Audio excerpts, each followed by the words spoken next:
Olá, Oi, doutora tudo Natália, bom, Georgia? Tudo bem? tudo? Nossa, que prazer falar Hum. com você. Pois é, quanto tempo, né?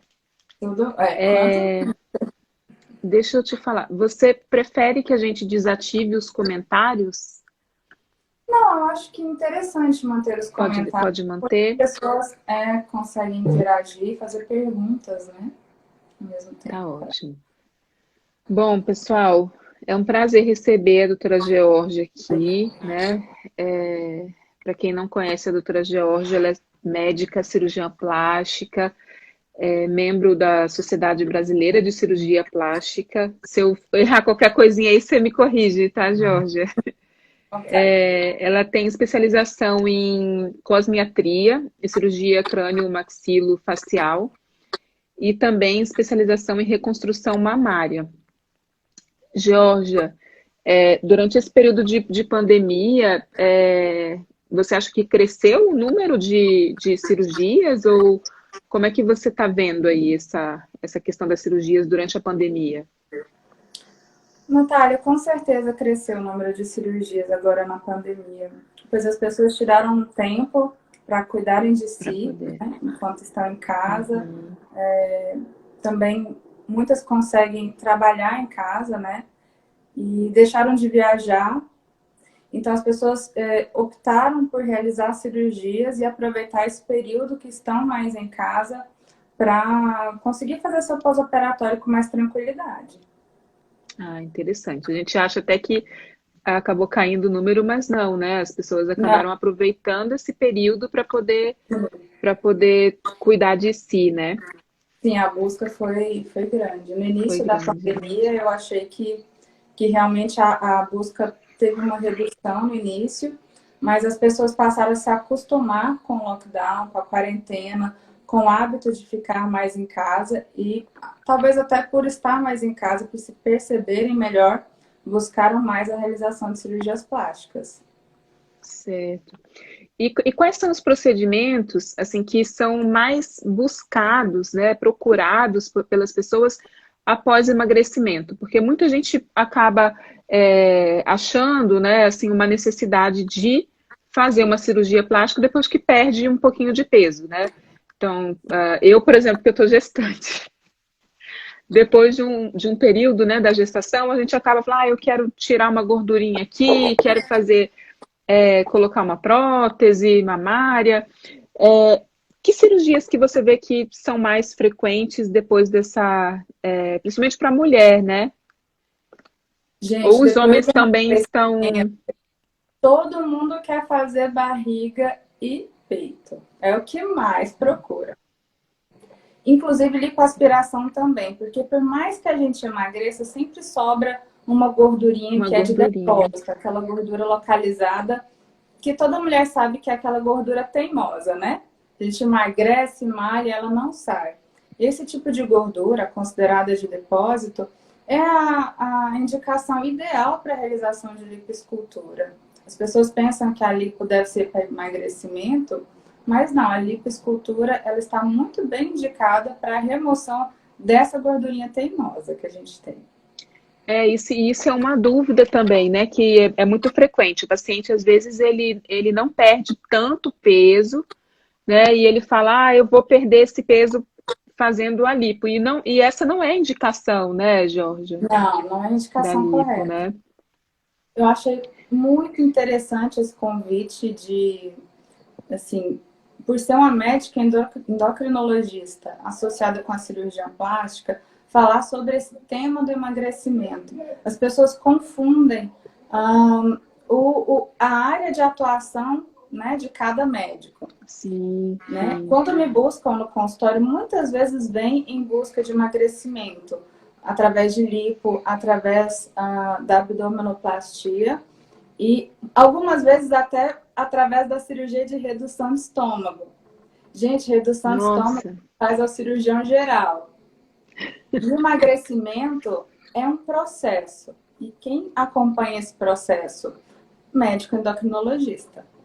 Né? Então, é, para emagrecer, primeiro deve ser realizado acompanhamento com médico endocrinologista, com nutricionista, É um processo Sim, e multidisciplinar. passar por avaliação, né, até para que o paciente possa saber o tipo de procedimento indicado, né? Muitas vezes eles vão até o cirurgião já com aquela ideia, eu vou fazer, vou colocar só a prótese mamária. E muitas vezes não é essa a indicação, né? As pessoas às vezes confundem, eu quero levantar o meu peito com colocar prótese de silicone, né? A Tá. cirurgia É que eleva as diferente. mamas, né, que é tão comum no pós-emagrecimento e na pós-gestação, a queda da mama, o procedimento adequado para a elevação das mamas é o lifting mamário, a mastopexia. Aquela cirurgia que causa algumas cicatrizes na mama extras, né? Naquela cicatriz pequenininha convencional de prótese. E a colocação da prótese, ela vem para volumizar e arredondar mais a mama. Mas a prótese sozinha não levanta a mama. Isso é uma dúvida bem pertinente no consultório. Uhum. Então, das cirurgias de mama, existem vários procedimentos que podem ser feitos, né? E como você falou, para levantamento da mama, não é a prótese de silicone, né? Que muita gente acha que colocando o silicone vai Sim, levantar a mama, né? sim, as pessoas Então, têm essa dúvida bem frequentemente no consultório. Gente, prótese não levanta a mama. Pelo contrário, prótese pesa. Ao longo do tempo, a prótese tende a causar pode. até uma queda da mama. A gravidade acontece para nós todas. A cirurgia que eleva a mama é a cirurgia que corrige a pele caída. E essa cirurgia é mastopexia. Ô, Georgia, me diga uma coisa. Como você falou agora da prótese de mama, existem planos, né, que você pode colocar essa prótese. Sim. E às vezes os pacientes têm dúvida com relação a isso, porque ouvem falar que um determinado plano você não consegue amamentar. Como que funciona isso? Os planos de inclusão da prótese mamária são os locais que vão fazer uma loja para essa prótese. Vão ser o local onde a prótese vai ficar permanentemente incluída na mama. Quais são esses locais? A prótese ela pode ser colocada atrás da glândula, que é a técnica subglandular, pode ser colocada naquela capinha do músculo chamada fáscia, e essa prótese é chamada de subfacial, e existe a loja também submuscular, que é quando a gente considera a prótese subpeitoral, abaixo do músculo. E E para existem os cada planos, tipo tem uma indicação específica, né? cada tipo tem uma indicação específica.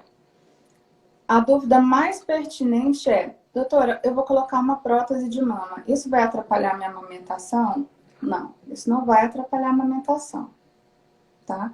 As próteses, elas não interferem no processo de aleitamento materno. O que pode interferir, na verdade, são técnicas que atuam na areola, porque a mama, como uma estrutura funcional, tem a glândula para gerar o leite, né? E a areola como o bico, onde tem a pega, né, do bebê. E técnicas que preservam o mamilo são técnicas que permitem a amamentação no futuro.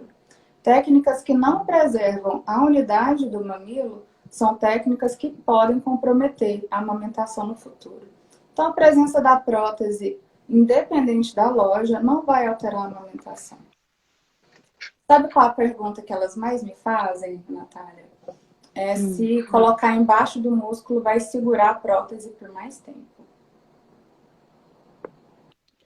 Tá, Costuma ser uma dúvida certo. pertinente. E essa prótese abaixo do músculo é um tipo que tem sido cada vez mais feito pelas mulheres, né? Tem sido cada Tem vez sido mais mais procurada. aceito, né? Sim, tem sido cada vez mais procurada. Na verdade, a técnica mais procurada é mista. Ela é metade abaixo do músculo e metade abaixo da glândula. Nós chamamos de Tá. técnica dual plane, né? É o nome da técnica em inglês, e no Brasil, dois planos mesmo. Essa técnica, ela é uma técnica mais avançada para a inclusão de próteses, que permite um revestimento, uma cobertura mais natural e resultados mais prolongados e mais naturais ao longo do tempo. Certo. Georgia, assim, além desses tipos que você falou, né, os tipos de cirurgia que são diferentes, né, conforme você falou, cirurgia para levantar a mama, cirurgia para dar volume à mama e os tipos diferentes aí de locais em que podem ser colocados a prótese, o volume da mama, quem define de fato é o cirurgião. Ele fala, olha, vai ficar bom para você tal volume. Porque tem mulher que já fala, eu quero colocar tantos ml, né? Sim, Isso também é uma coisa comum, né? é. Ai, pessoal. Gente, eu tô tendo um problema sério com...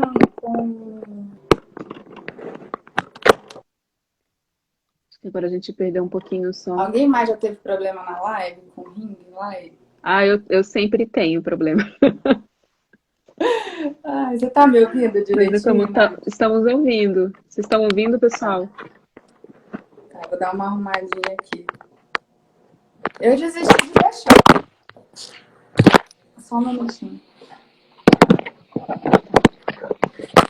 Então, para quem está chegando agora, a gente está falando de cirurgia plástica após emagrecimento, quais são os procedimentos recomendados, os tipos, e vocês fiquem à vontade aí para tirar dúvidas, que a doutora Georgia, como eu falei aqui para vocês há alguns dias, é uma profissional altamente capacitada aí para resolver qualquer problema aí relacionado à estética.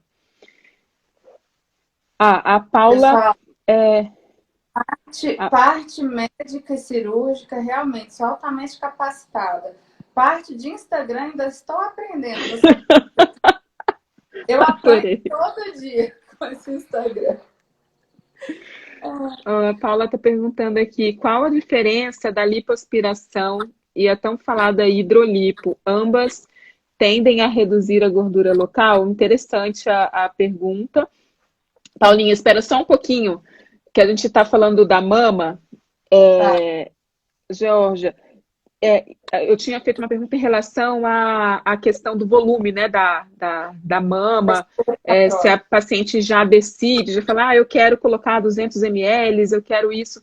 Eu acho que isso tem que se tomar muito cuidado, né, porque o cirurgião plástico que realmente pode orientar corretamente o volume que essa paciente se adequaria melhor, não é isso? Sim. Na verdade, é uma escolha dupla. Claro que a paciente tem o direito de escolher, né? É o sonho de cada mulher. Então, hoje, as mulheres, quando chegam no consultório, elas já pesquisaram, elas já têm mais ou menos uma ideia do tamanho que elas querem. E elas já conversaram com a amiga, elas já conversaram com algum colega na academia. Então, as mulheres sempre pesquisam e sempre perguntam de tamanho de prótese. Quase todas já têm uma ideia do volume que elas querem. Mas a prótese adequada para cada mulher, ela é determinada por questões anatômicas, na verdade. Eu meço o tamanho do tórax, né, da base mamária de cada paciente, certo? E analiso pela altura de cada paciente, porque a mulher brasileira, ela é uma mulher que tem um biotipo muito diferenciado, né? Muito misturado. Então, para cada mulher tem um volume de prótese que vai ser adequada para ser mais natural. Por exemplo, doutora Natália, talvez para você a gente poderia escolher uma prótese de 300 como natural. Talvez para mim a prótese de 300, que são um pouquinho menor, ficaria muito grande. Então, o volume, ele vai depender de cada paciente. O volume vai ser determinado por questões de biotipo. E aí eu sempre pergunto, o que você quer? Se a paciente disser, olha, eu quero resultados mais naturais, a gente vai ficar com aquele volume adequado pelo biotipo que foi selecionado. Se ela falar, olha, eu quero um pouquinho menor, eu sempre escolho um volume 1 abaixo, 30 ml abaixo, em média. E se ela quer um volume maior, eu escolho de 1 a 2 volumes acima. Por quê? Porque nós devemos respeitar os limites anatômicos para que a cirurgia de prótese, além de ser muito bem executada, seja segura e para que os resultados, né, no pós-operatório sejam mais próximos o possível daquilo que a paciente desejou. Então, eu não determino nada sozinha. A determinação é toda matemática, né? E a gente brinca com o volume de próteses, assim, de acordo com o desejo da paciente. Tá. Então, deve ser levado em consideração, além do desejo do paciente, aquilo que esteticamente ficaria também mais adequado, E né, a com anatomia base em está todo. bem posicionada. Tá, tá.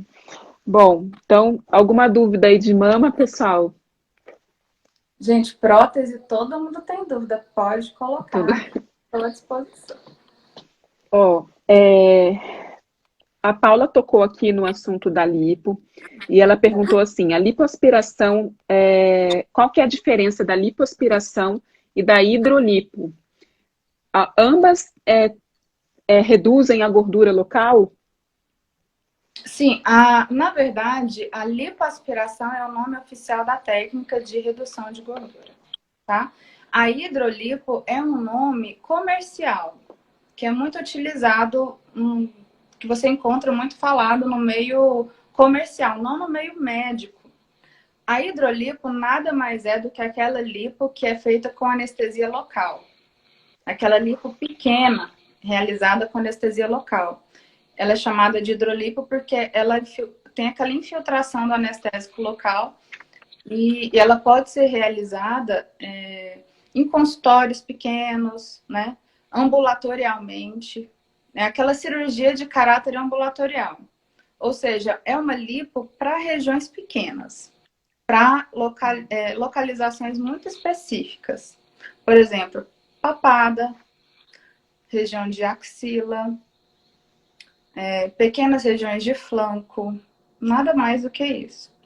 Então, a hidrolipo, ela é diferente no dia a dia da lipoaspiração, que a gente tanto fala também. A lipoaspiração não, a lipoaspiração é aquela cirurgia chamada também de lipoescultura, que é feita em hospital e ela remove volumes muito maiores de gordura, certo? É aquela que vai ser feita sob sedação com anestesista e ela vai remover uma quantidade de gordura maior, cerca de 1 litro. É a lipoescultura mais indicada assim. Então, não sei se ficou claro, a hidrolipo é aquela com anestesia local para volumes pequenos e a lipoaspiração é aquela lipoescultura em hospital para volumes maiores. E a lipoaspiração, Georgia, ela permite, é, permite aí ao paciente remover aquela quantidade de gordura que, como você falou antes, não saiu ali quando ele perdeu peso, né, com a prática de atividade física. Não é um procedimento que a gente usa, né, para emagrecimento, né? E quando que esse paciente precisa se preocupar que ele, além da lipo, ele precisa fazer alguma outro procedimento, por exemplo, tem paciente que tem dúvida, né? Eu preciso fazer abdominoplastia ou eu preciso fazer lipoaspiração ou eu tenho que fazer as duas? Essa dúvida é bem constante, realmente. A abdominoplastia, ela é uma cirurgia de remoção de pele, de excesso de pele e de gordura associada. A lipoaspiração é somente de gordura.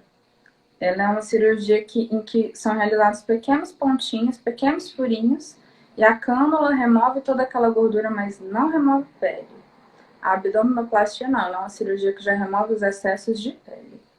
Muitas vezes as duas são feitas associadas, porque uma abdominoplastia sozinha não dá um refinamento, um contorno corporal tão bonito quanto a lipoabdominoplastia, que são as duas juntas. E a lipoaspiração sozinha, né, às vezes pode causar muito mais flacidez de pele e pode ser que depois a paciente esteja muito bem indicada em fazer uma abdominoplastia. Então, cada cirurgia, cada técnica, ela vai tratar um determinado problema. Às vezes, a associação de técnicas que se atinge o menor resultado. Certo. E a recuperação desses procedimentos, assim, a recuperação em geral da cirurgia de mama,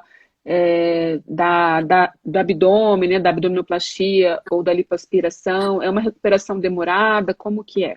As pessoas às vezes têm curiosidade inclusive falam, eu não vou fazer porque eu preciso voltar a trabalhar rápido, né? Eu não vou fazer porque eu tenho filho pequeno, né? Tudo isso, Sim. né? Sim, a abdominoplastia e a lipoescultura são cirurgias de maior porte. Sim, elas são cirurgias em que, por serem de maior porte, a recuperação também é mais prolongada.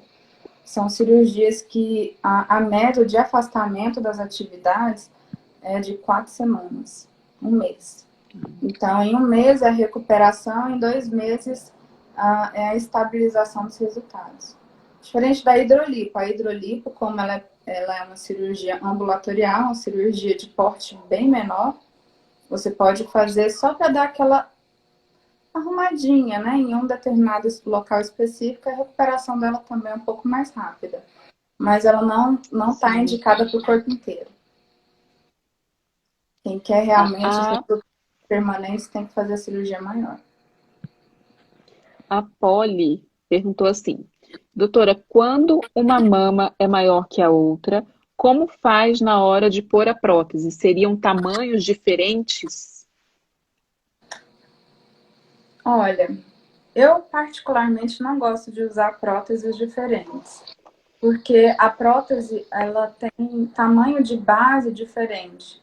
Ela pode ficar bonita no começo, mas com o tempo, o comportamento da mama faz com que fique marcada a prótese que fica menor, fica aquele redondinho menor, a prótese de base maior fica aquele redondinho maior. Então, se as mamas são um pouco diferentes, eu faço a análise do conteúdo. Muitas vezes essas glândulas, como a glândula é formada de a mama é formada um pouco de glândula e um pouco de gordura, a mama menor muitas vezes tem menos gordura. E o que eu faço? Eu faço uma harmonização das duas mamas com gordura. Eu coloco próteses de tamanhos iguais. Igual. Uhum. Isso, e na mama menor eu coloco um pouquinho mais de gordura, para ficar igual a outra. Nossa, você vê que é totalmente diferente daquilo que a gente está pensando, né? Que tem que colocar próteses aí diferentes, né? Eu fazia próteses diferentes no começo da minha carreira, mas acompanhando as pacientes bem ao longo prazo, eu observei que com o tempo fica mais marcado. E adotei esse método diferenciado, que são mamas híbridas. Híbridas são metade prótese, metade gordura. Porque eu achei que o resultado no longo prazo ficou muito mais natural. Uhum. Uma outra pergunta aqui. Depois de quanto tempo de redução do estômago é possível iniciar os procedimentos de cirurgia plástica? A gente falou agora, basicamente, de pequenos, pequenas perdas aí de peso, né?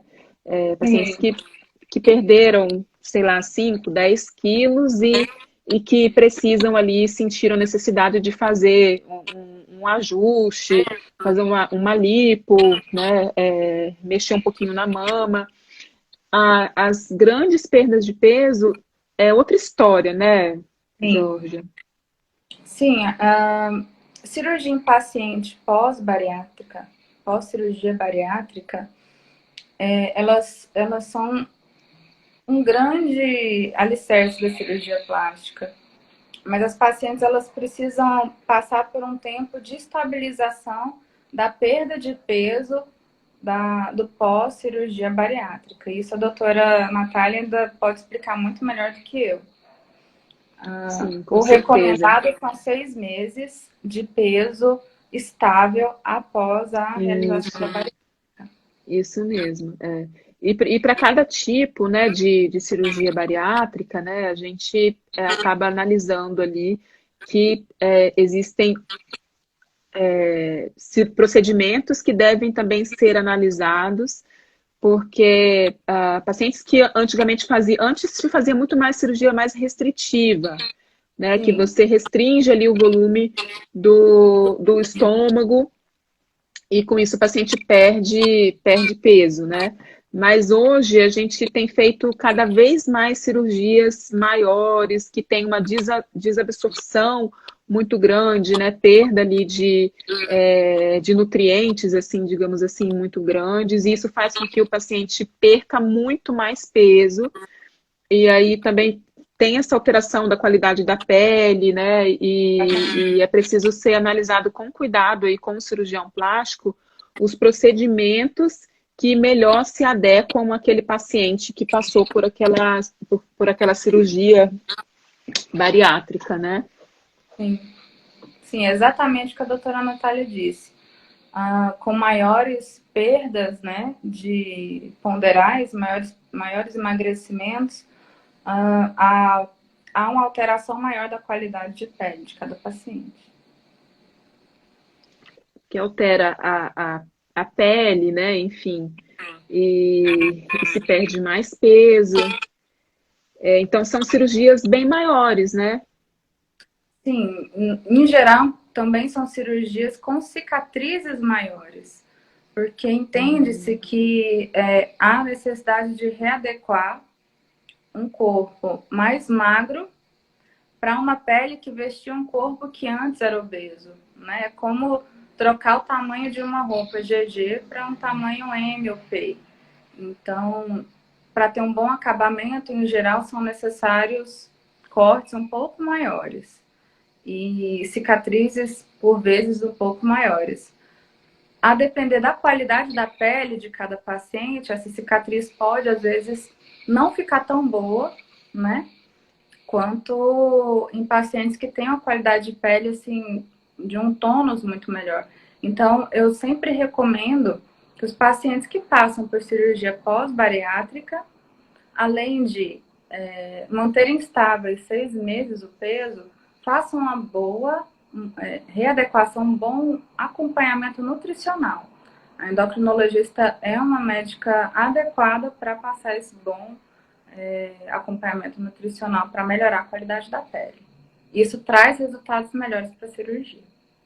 Com certeza. Esse paciente precisa ser preparado para ter um resultado máximo possível aí que ele conseguiria com a cirurgia plástica e, enfim, também da parte nutricional e metabólica, tem todo um conjunto, né? Bom, a gente falou agora também um pouco dessa questão da cirurgia bariátrica e da cirurgia plástica. E pediram aqui para a gente falar um pouquinho, doutora Janja, sobre resultados de lipo e abdominoplastia. Certo. Quais são as dúvidas sobre os resultados? Não mandaram aqui não, só Então, não é falou, muito meninas, específico. falem mais sobre isso. Nada específico. Acho que depende de tantos fatores, né? Sim. Esses Gente, cirurgia resultados. plástica não é uma receitinha de bolo, depende de cada corpo. Toda paciente que passa comigo, ela vai ser avaliada individualmente. Cada resultado, eu vou prometer exatamente aquilo que eu posso entregar. Então, se a paciente quer, olha, doutor, eu quero fazer uma lipo, eu só quero lipo, eu não quero corte. Mas eu vejo que ela tem uma dobrinha de pele, eu vejo que a lipoaspiração vai deixar ela mais flácida, eu mesma digo, olha, não vai ser legal só lipo. A gente tem que fazer uma abdominoplastia associada. É, é bem, é bem individual. Tem pacientes que vão ter uma boa resposta só com lipo, porque a pele retrai, e algumas pacientes não. Quais as pacientes não, em geral? Acima dos 40 anos, porque há uma perda de colágeno.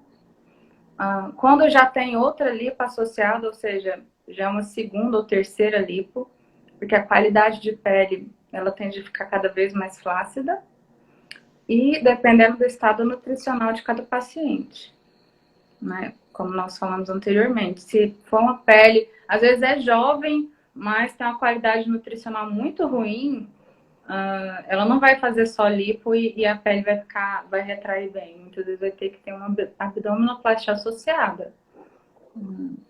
A recomendação adequada é realmente fazer um bom acompanhamento nutricional. E a Kelly, questão, também gestantes, né? Pós-gestação também. Pós-gestação, sim, dificilmente só a lipo vai conseguir corrigir o excesso de pele. tá. E sabe por que, em geral, as mulheres não querem fazer abdômen? Porque tem medo da cicatriz, né? Cicatriz muito grande. Mas assim, no dia a dia, na prática mesmo aqui do consultório, eu não vejo ninguém triste pelo tamanho da cicatriz. Todo mundo fica muito No feliz abdômen.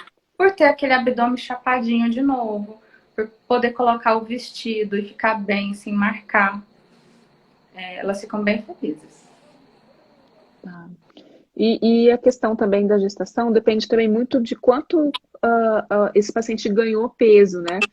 Tem pacientes que ganham muito peso na gestação, né? Eu mesma acompanho pacientes gestantes também, e muitas vezes gestantes que ganharam muito peso na gestação, então dificilmente, né, vai ter um resultado bom aí só com a lipo, né? Acho que depende, cada caso precisa ser analisado, né? Mas existem aí essa necessidade de acordo com cada caso, né? Não só gestações com grande peso, ganho de peso, mas também gestações gemelares. Quem tem gêmeos, mesmo magrinha, causa Tem uma muita distensão flacidez. muito grande, né, de flacidez. Exatamente.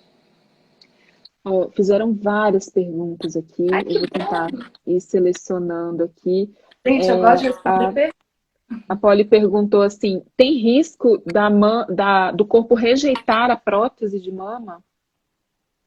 Não. Risco de rejeição, não. O silicone é um material aprovado tanto pelo FDA quanto pela Anvisa e é utilizado há muitos anos para a realização de aumento de prótese, de aumento de mama, como também aumento de outras regiões, como glúteos. O silicone, ele é inerte ao organismo. Agora, o que acontece são outros tipos de reações, que não é rejeição. A própria presença de um corpo estranho no organismo, independente de ser silicone ou não, pode causar uma reação no organismo de tentativa de expulsão, que é o que nós chamamos de contratura capsular. E raramente, em alguns casos, tem sido amplamente estudado, é algo citado muito recentemente, tem sido muito falado sobre a doença do silicone, algo muito novo, tá? Que tem sido a indicação mais comum de explante, ou seja, de retirada de próteses de mama.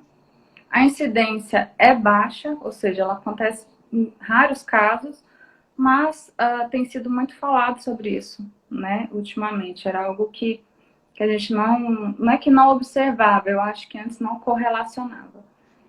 E essa doença do silicone, ela se manifesta como se fosse uma doença reumatológica. Ela começa a causar algumas artrites, alguns sintomas assim muito inespecíficos no corpo. E é realmente isso, é o corpo entendendo que tem um corpo estranho dentro de si, gerando alguns anticorpos contra esse corpo estranho, e esse anticorpo, como não vence o corpo estranho, começa a entender que o próprio organismo, né, está agredindo, então gera doenças autoimunes. Mas isso seria uma complicação, digamos assim, mais rara, né? Assim, de Muito todos os rara, casos, muito né? rara, muito rara. É A Sheila chamada de perguntou, Ásia. a Sheila perguntou aqui quais os riscos que existem na cirurgia de prótese de mama, né? Um dos riscos seria esse, né? Ter essa doença que é rara, mas que tem esse risco. E quais seriam os outros riscos para essa cirurgia? No geral, nós temos riscos locais na mama e riscos sistêmicos, certo? Que são do organismo todo. Os riscos locais são muitas vezes é o que acontece no dia a dia, são os mais comuns. E a boa notícia é que são coisinhas muito fáceis de serem corrigidas até mesmo no consultório.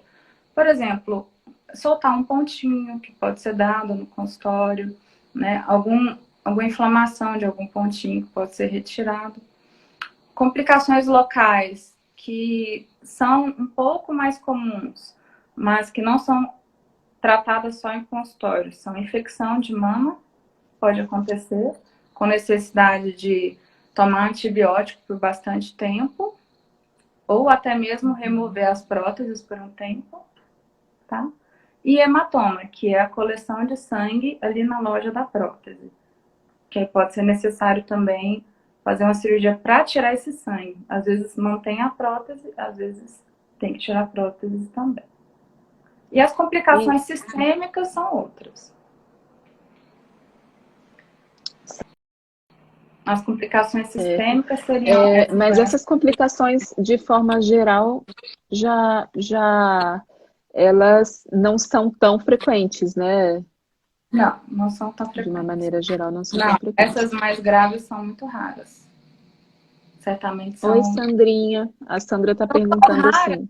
Que a cirurgia de prótese mamária é a cirurgia mais realizada no Brasil e nos Estados Unidos. Então... E é uma cirurgia que as mulheres ficam muito satisfeitas, né? Muito satisfeitas, mas eu tô adorando que elas estão me perguntando certas coisas médicas, porque é muito bom a gente trazer assim, a realidade do dia a dia, do que elas podem esperar, para elas tomarem uma decisão consciente sobre cirurgia plástica. Porque cirurgia é um processo que assim, você tem que estar muito consciente do que você vai fazer, porque não tem volta, né? É algo para ser feito para você ficar bem. Então, toda a segurança é necessária e a informação está associada à segurança. Eu tenho uma amiga que ela fez uma cirurgia, ela colocou prótese de mama e depois ela quis reduzir. Então, eu vejo, assim, é uma visão minha hoje, que eu vejo que cada vez mais as mulheres estão procurando próteses menores do que antigamente. Eu não sei se você percebe isso, se isso é frequente para você no seu consultório, mas antes as mulheres queriam ter um peito maior, né? E hoje existe essa tendência, ao meu ver, não sei se isso se reflete aí no seu dia a dia. Reflete, doutora Natália. Na verdade, isso é muito de moda, né? Bom, se a gente revelar a nossa idade aqui, vai ser triste, mas acho que as meninas vão entender agora quando eu disser. Eu sou da época da Britney Spears, e você também, né? Naquela época, todo mundo queria peitão, queria prótese grande. E no momento não, agora nós estamos no momento em que as mulheres buscam mais resultados naturais, resultados elegantes, resultados que não parecem que fizeram cirurgia plástica. E são esses resultados que eu, pessoalmente, no meu gosto, prefiro. Aquele resultado às vezes tem também aquela discussão, né? O esposo vai junto e fala, não, mas seria bom pôr uma prótese maior. E a mulher, não, mas eu não quero. Também tem isso, né? Além de... Ontem mesmo teve. Então, um quer uma coisa, outro quer outra. Mas acho que a escolha da prótese é muito pessoal, né? Muito pessoal. A regra, assim... Os homens têm um pouquinho de ciúme, assim, da prótese maior. Mas a busca de resultados naturais tem sido algo que as próprias mulheres procuram mesmo no consultório, viu? No dia a dia. A Sandrinha está perguntando aqui. Já existe prótese de mama permanente? As próteses são permanentes. Essa última geração de próteses, a sexta geração de próteses, elas são permanentes. Elas são para ficar a vida toda. A recomendação é que elas possam passar por alguma cirurgia revisional em 10 anos. Porque, gente, nosso corpo muda muito de 10 em 10 anos. Eu tenho certeza que se vocês pararem para lembrar, O corpo de vocês era um com 15, outro com 25 e a outro com 35.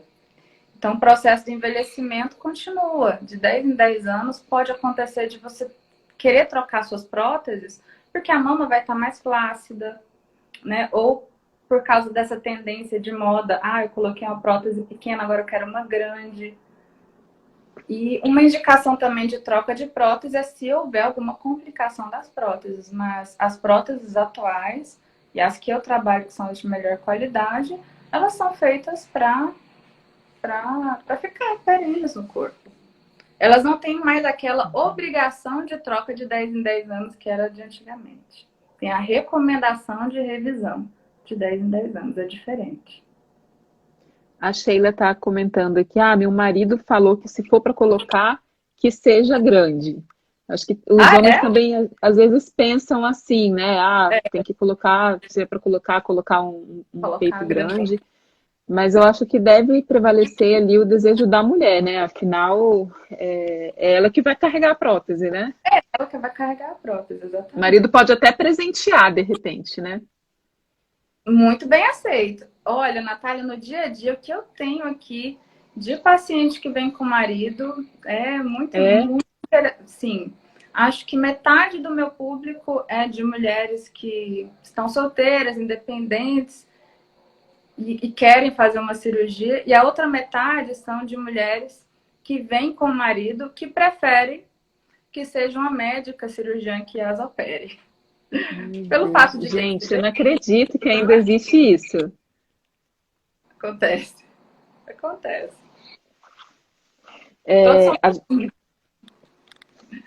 Chega a ser engraçado, né? É engraçado. Tá. E assim, o que você percebe que, além, a gente falou que a cirurgia de prótese mamária, né? A mulher fica muito satisfeita. Você acha que também as cirurgias de abdômen também são cirurgias que são bastante desejadas, digamos assim, né, pela mulher. Você acha que dessas cirurgias aí a mama ainda acaba vencendo? Eu acho que Tá ali, tá bem próximo, meio. bem parecido. Pós-emagrecimento, metade quer arrumar o peito, metade quer arrumar o abdômen e todas querem fazer junto, ao mesmo tempo. Tá, e isso realmente seria mais adequado, fazer no mesmo tempo cirúrgico? A indicação continua sendo individual. Cirurgias duplas, elas aumentam o risco cirúrgico por aumentar o tempo cirúrgico, né? Então, toda cirurgia que fica mais do que 4 horas, ela começa a ter um pouco mais de risco de complicações. Então, eu calculo esse risco para cada paciente. Vai depender muito, por exemplo, se for uma mama muito grande, um abdômen muito grande, não dá. Faz o abdômen. Teriam que ser dois tempos, né? Exatamente. Agora, se for um paciente que já emagreceu, está bem magrinha, é uma lipozinha localizada, um abdômen com corte menor e colocar só uma prótese, dá até para fazer os 3 procedimentos ao mesmo tempo. Então, o risco é calculado, a indicação cirúrgica passa por essa fase de cálculo de risco cirúrgico. Então, pode ser feita assim, dupla, tripla ou só uma. Cada paciente precisa ser avaliada individualmente. Certo. A Renata está perguntando aqui, a mulher pode realizar mamografia com prótese de mamas? O melhor exame para acompanhar, para fazer o segmento das mamas é a ressonância magnética de mamas. Porque a presença da prótese pode atrapalhar limitar um pouco, né? Da mamografia. Ela fica como se fosse uma nuvem, né? Atrapalhando o céu, assim, na realização do exame. A prótese, ela pode esconder na mamografia algumas calcificações, alguns nódulos, então ela atrapalha, assim, o segmento na mamografia. Então, o exame mais indicado para segmento é a ultrassonografia mamária e a ressonância magnética de mamas. Certo, muito bem. Pessoal, mais alguma dúvida aí que vocês querem tirar com a doutora Geórgia? A gente já estamos praticamente aqui encerrando. Falamos bastante, né? Falamos bastante aí dos procedimentos que mais são realizados. Eu imagino que deve ter milhões aí de coisas a mais aí que a doutora Geórgia poderia esclarecer e falar. Tem um monte de elogios aqui para você, Geórgia, aqui. Obrigada. Olha, eu vou Mas dizer que na verdade ainda estou um pouco tímida, então eu fico feliz. nas próximas lives, né, a gente acaba abordando mais outros temas aí. Vocês vão ter oportunidades aí de tirar dúvida. A doutora Geórgia é sempre muito solícita. Tem mais uma perguntinha aqui. Podemos responder mais uma perguntinha? Sim. Ó, aqui tá. A Carol pergunta assim, doutora, tem uma amiga que fez abdominoplastia e deve ser lipo. Lipo há 6 meses. Ficou grávida. Corre algum risco? Ai, meu Deus. Muito difícil, hein? Como ela chama? A Carol. Carol, que pergunta difícil. Eu acho que a sua amiga, o maior risco é ela não gostar mais da cirurgia dela, porque ela investiu tanto, né, no corpo, né, na realização de um sonho, e a gestação, ela muda muito o corpo da mulher. Muda muito. Para o bebê, existe um pequeno risco associado. Vocês já viram que eu sou bem sincera, né?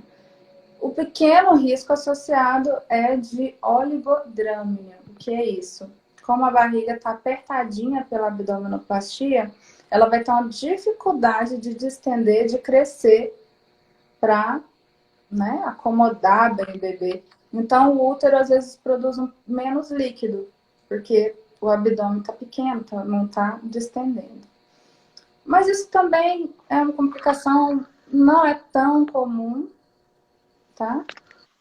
E isso deve ser conversado no pré-natal dela, com a obstetra. Para acompanhamento do bebezinho mesmo, sabe? Se vai ter ou não essa presença de pouco líquido no útero, que é chamado de oligodrâmia. Sempre é necessário, né? Eu vejo como necessário a gente fazer um planejamento mesmo. Né? Ah, eu vou engravidar, quando que eu vou engravidar, né? Quanto tempo depois que eu posso fazer a cirurgia? Acho que tudo isso é uma questão de ser discutido também com o profissional, com o cirurgião plástico, né? Para que ali oriente melhor até ao paciente que já fez o procedimento, né? Estético, já pôs a prótese, quanto tempo depois, né, vai poder engravidar, né? Porque talvez o ideal fosse esperar a gestação, né, e aí fazer depois esses procedimentos, né? Tanto que no pré-operatório eu peço beta-HCG para todas as Para todo pacientes. mundo, né? Porque é o exame que, olha, eu pergunto para a paciente, você está casada? Se já teve filhos, se está programando ter filhos, se está usando algum anticoncepcional. Algum método anticoncepcional. Uhum. Porque isso é muito importante. O planejamento, a cirurgia é um sonho para ser realizado, mas é aquele projeto que você deve fazer. Como uma cirurgia é um evento muito importante e algo que não tem volta, tem que ser muito bem pensado. Não é uma decisão a ser tomada no impulso apenas. Todas vocês que estão na live estão convidadas a passar em avaliação comigo. Nós podemos conversar individualmente sobre cada caso e eu posso assim, as auxiliar nesse planejamento, que envolve tanto o planejamento familiar, quanto o planejamento nutricional, emagrecimento e o planejamento financeiro também, porque tem os custos hospitalares, certas coisas o convênio não cobre, né? Tem o custo da prótese, né? As próteses, sim. Então, tudo tem que ser bem estudado.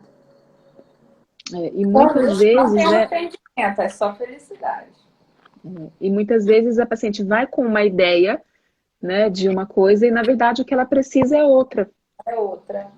né? Então a Cirurgia, avaliação é muito você, importante. por mais que você deseje, não é a mesma coisa, por exemplo, de fazer uma compra. Eu desejo comprar uma lipoaspiração e abdominoplastia, ou só uma lipoaspiração.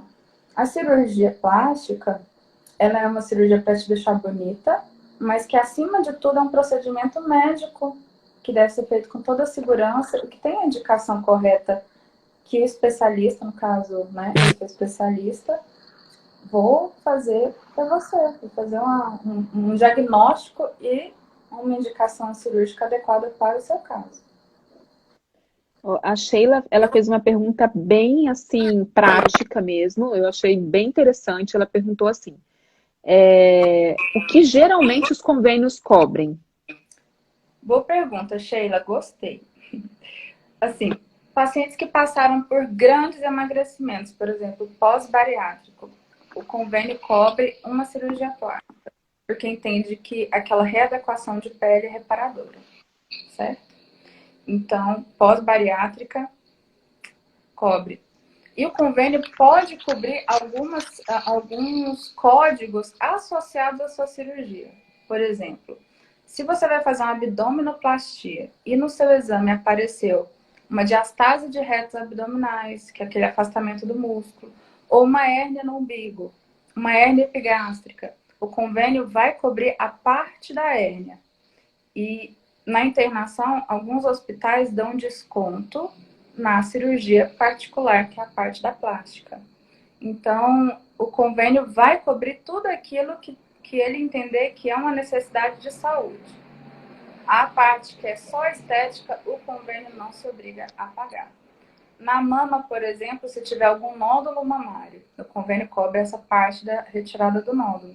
Então, algumas coisas conseguem ir abatendo e melhorando a parte O particular valor, da né? cirurgia plástica, sim.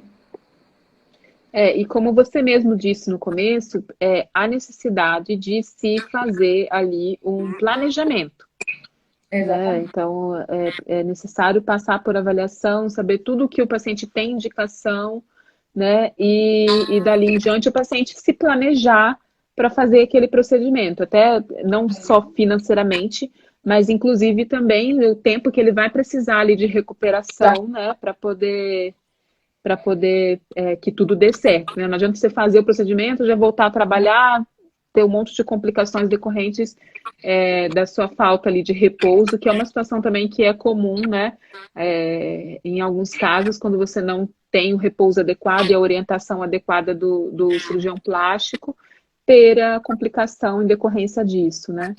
Olha, as minhas pacientes, elas são acompanhadas assim no colo.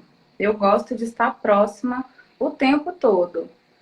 Uma cirurgia é um processo de confiança, em que a paciente deposita em mim a confiança do corpo dela, do sonho dela, do desejo dela. Então, nos primeiros 15 dias do pós-cirúrgico, são dias em que elas ficam muito inseguras, porque o corpo está diferente, ela passa por dor, ela tem dúvidas às vezes na receita. Então, as minhas pacientes, elas ficam com o meu contato pessoal. Nos primeiros 15 dias eu dou total suporte para elas. Então, todos os aspectos da sua cirurgia são considerados na consulta comigo. O planejamento, a realização da cirurgia e o E acompanhamento no durante pós. essa recuperação, né? Muito bom, gente, amei, amei. Muito esclarecedora essa live. Eu até convido a doutora Georgia para uma nova live, aí a gente pode até pensar em falar de um tema específico, porque vocês notaram que realmente tem muitos detalhes, né, de cada procedimento que a gente falou aqui, né? Mas eu quero agradecer por essa oportunidade, né, para a doutora Georgia ter disposto aí do seu tempo para poder explicar tudo isso para a gente. E agradecer a vocês que participaram aí da live também. Eu vou deixar o contato aqui também da doutora Georgia para vocês ficarem aí se precisarem fazer algum procedimento, tirar dúvidas, né? A doutora Georgia é sempre muito solícita e eu tenho certeza que vocês vão adorar também.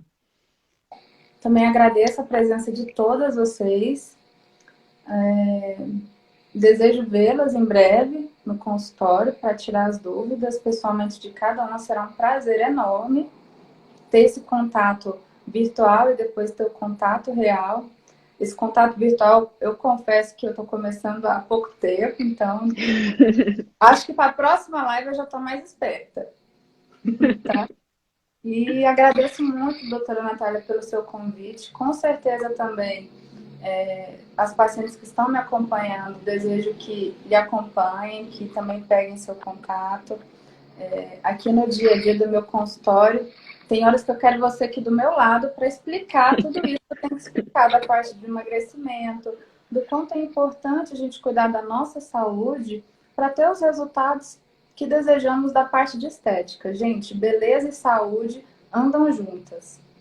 Não existe beleza se a saúde não está ali. Então, eu levo isso muito em consideração e agradeço essa oportunidade de estar conversando com vocês agora na quarta-feira à noite. Gente, muito obrigada. Sucesso para você sempre. E em breve nos revemos aí, se Deus quiser. E sucesso também na gestação, que Deus te abençoe. Obrigada. Tá bom? Você tá linda. Tá bom, obrigada. Tá de Ai, parabéns. obrigada. A gente na gestação não se sente linda, né? Mas tudo bem. Acho as grávidas lindas, maravilhosas. Um beijo. Gente, um beijo. Tchau, Até mais. pessoal. Tchau, tchau. Até. Tchau, tchau.